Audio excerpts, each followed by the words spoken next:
I to all Telangana special సొరవపిండి. ఈరోజు మేము సొరవపిండి రెసిపీ చేస్తున్నాం.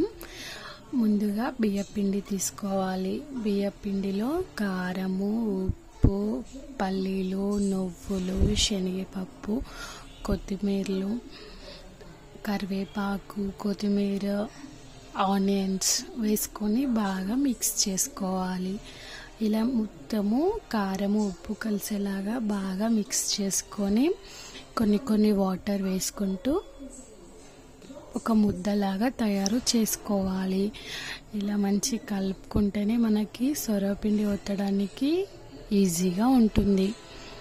అలాగే సొరపిండి బౌల్లో కొంచెం ఆయిల్ వేసి ఇలా అంతా పెట్టుకోవాలి. మంచిగా పెట్టుకోవాలి. పక్కల పొంటి కూడా బాగా సన్నం కాకుండా దొడ్డు కాకుండా మీడియం సైజ్ లాగా సొరపిండి ఒత్తుకోవాలి. తర్వాత చిన్న చిన్న హోల్స్ చేయాలి.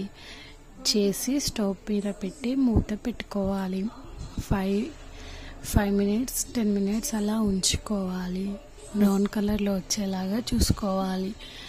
వచ్చిన తర్వాత ఒక ప్లేట్లోకి తీసుకొని తినడమే. టేస్ట్ అయితే బాగుంటుంది.